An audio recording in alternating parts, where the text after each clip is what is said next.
बंधु माने आज मु आपण को केवल मुठाए लुण एवं चुमुटाए हलदीर एक सरल उपाय कहवाई जाऊँगी जहाँ आपणकर खाद्य आपण प्रतिदिन उपयोग करती किंतु वास्तव में केही एहार सुप्त शक्ति को बुझी नाहंती। तथापि बंधु माने आज मु आपण को एही दुईटी जिनिस को मिश्रण करी एपरी एक चमत्कार प्रतिकार विषय कहवाई जाऊँगी जहाँ वर्ष वर्ष धरी आपणक घरे बास करुवा दारिद्र्य को दूर कर वर्ष वर्ष धरी स्थिर हो रही धन शेष में प्रवाहित होगा आरंभ कर आपणक घर को कष्ट देउथिबा अकथनीय द्वंद्व एवं जुक्ति बंद हो आपण जो कार्यगुड़िक बारंबार चेष्टा करी मध्य सफल हो पारु नथिले ताहा एबे सफलतार सहित समाप्त हेबो।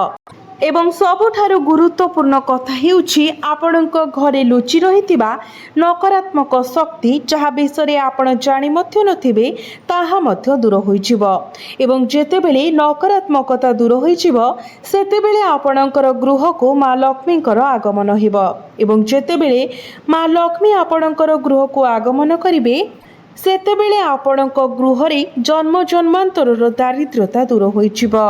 बंधु माने आपण माने जानी रखिबा उचित जे लुण कोनोसी साधारण जिनिस नुहे यह केवल आमर खाद्यर स्वाद वृद्धि करबा पई व्यवहृत एक उपादान बोली आमे भाबी थाउ किंतु एक गुप्त कथा जहाँ बहुत कम लोक जानती जे लुण कोनोसी साधारण पदार्थ नुहे। आमर प्राचीन शास्त्र गुड़िकर लुणर गभीर गुरुत्व रही।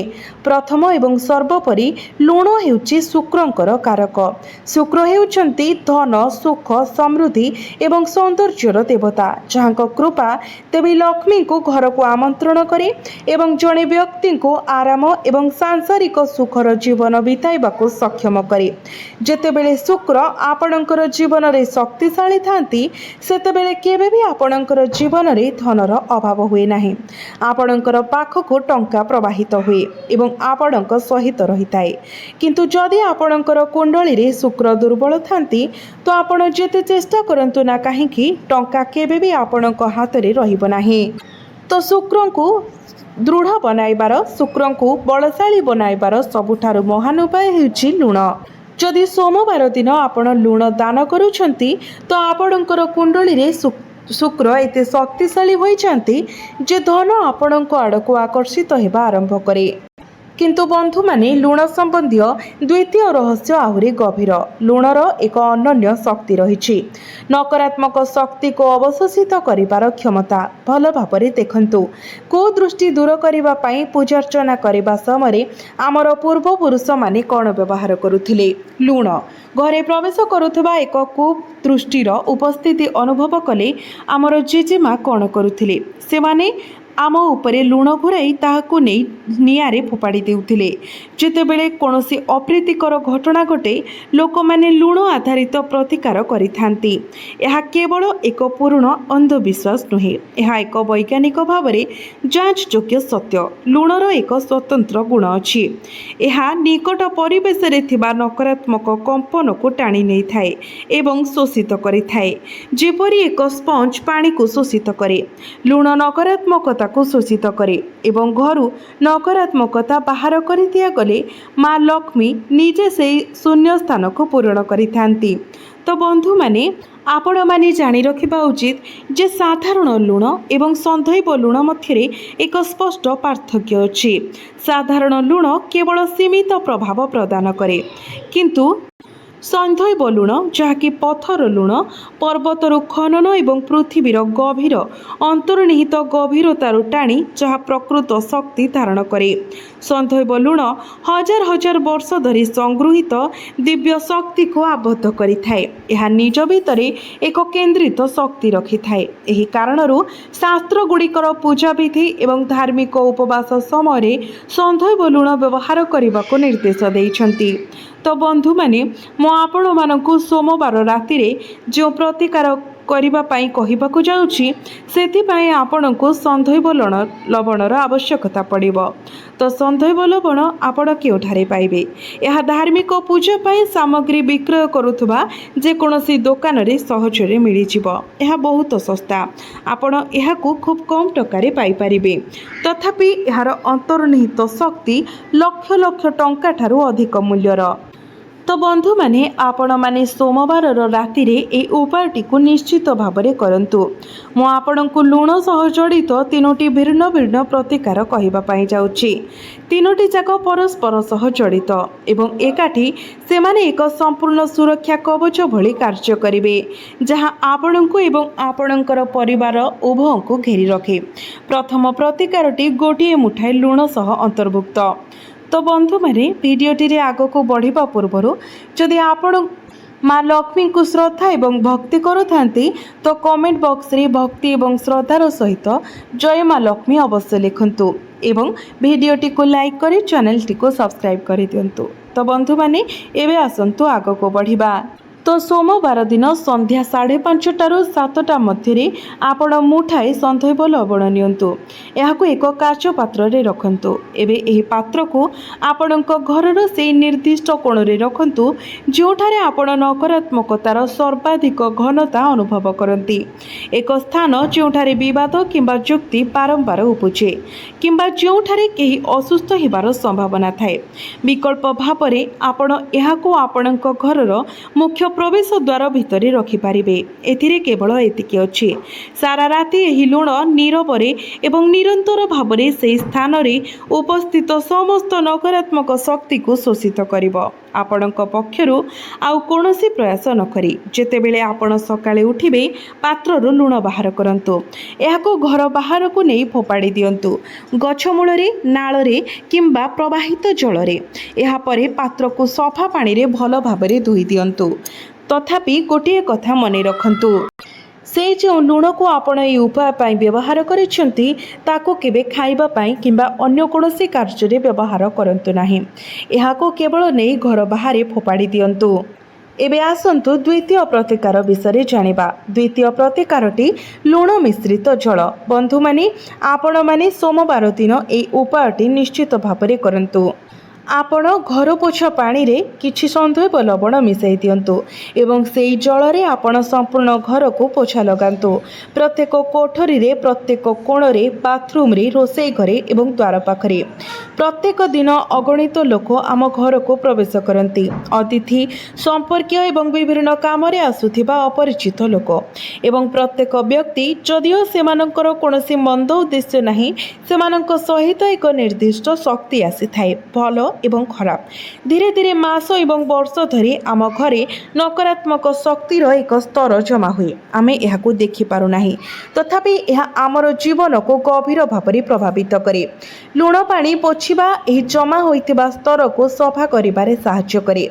କେବଳ ଆପଣ ପ୍ରତ୍ୟେକ ସୋମବାର ଦିନ କିମ୍ବା କେବଳ ଗୁରୁବାରକୁ ଛାଡ଼ି ଅନ୍ୟ ପ୍ରତ୍ୟେକ ଦିନ ଆପଣ ଏହି ସନ୍ଧୈବ ଲବଣ ମିଶା ଜଳରେ ଘରେ ପୋଛା ମାରିବାକୁ ଚେଷ୍ଟା କରନ୍ତୁ ଏବଂ ଦେଖନ୍ତୁ ଯେ ଆପଣଙ୍କ ଘରର ପରିବେଶ କିପରି ତୁରନ୍ତ ହାଲୁକା ଅନୁଭବ ହୁଏ। ଆପଣ ନିଶ୍ୱାସ ନେବା ସମୟରେ ମଧ୍ୟ ପବନରେ ପାର୍ଥକ୍ୟ ଦେଖିବେ। ତ ବନ୍ଧୁମାନେ, ଆପଣ ଏହାକୁ ନିୟମିତ ଅଭ୍ୟାସ ଭାବରେ ପାଳନ କରନ୍ତୁ ଏବଂ ଦେଖନ୍ତୁ ଯେ ଆପଣଙ୍କର ଘର କିପରି ମାତ୍ର କିଛି ସପ୍ତାହ ମଧ୍ୟରେ ପରିବର୍ତ୍ତନ ହୁଏ। ଏବେ ଆସନ୍ତୁ ଜାଣିବା ତୃତୀୟ ପ୍ରତିକାର ବିଷୟରେ। ତ ସେଥିପାଇଁ ଆପଣ ମୁଠାଏ ସନ୍ଧୈବ ଲବଣ ନିଅନ୍ତୁ, ଗୋଟିଏ ଛୋଟ କାଚ ପାତ୍ର ଏବଂ ଏକ ଛୋଟିଆ ମାଟି ଦୀପ ଏବଂ ଅଳ୍ପ ସୋରିଷ ତେଲ, କାରଣ ସୋମବାର ଦିନଟି ଭଗବାନ ଶିବଙ୍କୁ ସମର୍ପିତ ଅଟେ। ତ ଆପଣ ଏକ ସଫା କପଡ଼ା ସହିତ ଏକ ମାଟି ବ୍ୟବହାର କରନ୍ତୁ। ବର୍ତ୍ତମାନ ଆପଣ ସୋମବାର ଦିନ ସନ୍ଧ୍ୟା 5:30ଟାରୁ 7ଟା ମଧ୍ୟରେ ଏହି ଉପାୟଟି କରିବେ। ଉପାୟଟି କରିବା ସମୟରେ ଆପଣ ଉତ୍ତର ଦିଗକୁ ମୁଖ କରି ଉପାୟଟି କରିବେ। ତ ବନ୍ଧୁମାନେ, ଯଦି ଉତ୍ତର ଦିଗକୁ ନୁହେଁ ତ ଆପଣ ପୂର୍ବ ଦିଗକୁ ମଧ୍ୟ ମୁଖ କରି ବସିପାରିବେ। ତ ପ୍ରଥମେ ଆପଣ ସ୍ନାନ କରି ନିଅନ୍ତୁ, ଶୁଦ୍ଧ ବସ୍ତ୍ର ପରିଧାନ କରନ୍ତୁ, ଯଦି ସମ୍ଭବ ହୁଏ ତ ଧଳା ରଙ୍ଗର ପୋଷାକ ପିନ୍ଧନ୍ତୁ। ଏହାପରେ ଆପଣ ଯେଉଁ ସ୍ଥାନରେ ବସିବେ ସେଠାରେ କିଛି ଗଙ୍ଗା ଜଳ ପକାଇ ଦିଅନ୍ତୁ।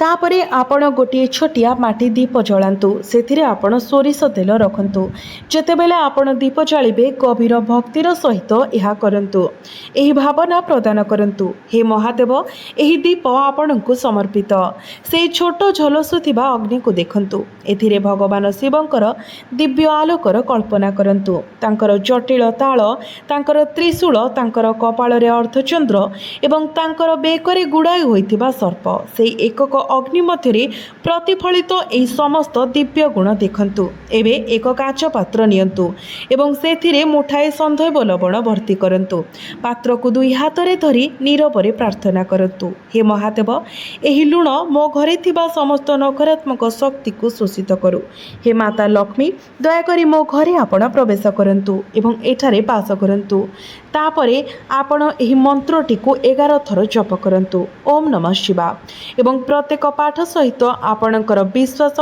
एवं उद्देश्य को आपण हाथे धरिथिबा पात्र उपरे केंद्रित करंतु जेपरि आपण आपणकर समस्त भावना एवं भक्ति को सीधा सड़क एथिरे ढाली देउछंती 11 थर मंत्र को पुनरावृत्ति करि सारिबा परे आपण प्रार्थना रे हाथ जोड़ंतु एवं नीरवरे आपणकर गभीर इच्छा आपणकर सबठारु बड़ इच्छा भगवान शिव को जणातु आपणकर मन उपरे सबठारु भारी थिबा चिंता समस्या को आपण ईश्वर पाद तले समर्पित कर दियंतु तापरे पात्रटी को उठाई आपणक घरर से निर्दिष्ट कोण रे रखंतु जोठारे आपण नकारात्मकतार सर्वाधिक घनता अनुभव करूछंती तापरे किंबा जदि आपणक घरे वाद विवाद किंबा कलह लगी रोचे किंबा परिवारर जड़े व्यक्ति सर्वदा असुस्थ रोचंती तेबे आपण से पात्रटी को तांकर मुंड पाखरे रखंतु एहाको घुंचंतु नाही किंबा स्पर्श मध्य करंतु नाही एहाको केवल सारा राति सेठारे रहिबा पई दियंतु एवं परदिन आपण जेतेबेले उठिबे सूर्योदय पर से पात्रटी को उठांतु एथिरे लुण बाहर करी घर बाहर को नहीं जातु एही लुण को केबे भी घर भितर रखंतु नाही याको केबे डस्टबिन रे मध्य भिंगंतु नाही याको पाइखाना रे मध्य फ्लश करंतु नाही परं बाहर को नहीं कोनोसी गछ मूल रे रखंतु किंबा प्रवाहित पानी रे छाड़ी दियंतु किंबा माटी रे पोती दियंतु केवल निश्चित करंतु जे एहाको आपणकर घरु दूर रे निष्कासित करा जायछि पात्रटी को साबुन सहित भल भाबरे धोई दियंतु एवं दूर रे रखंतु आपण चाहिले प्रत्येक दिन एही उपायटी करि पारिबे एवं आपण व्यक्तिगत भावरे एहार चमत्कारी प्रभाव अनुभव करि पारिबे एबे आसंतु जानिबा हळदी सह जड़ित किछि उपाय जदि आपण सोमवार दिन निज रोषेई घरे थिबा हळदी डबारे गोटे डालचीनी रखी दउछंती तो माना जाए जे आपणकर घरे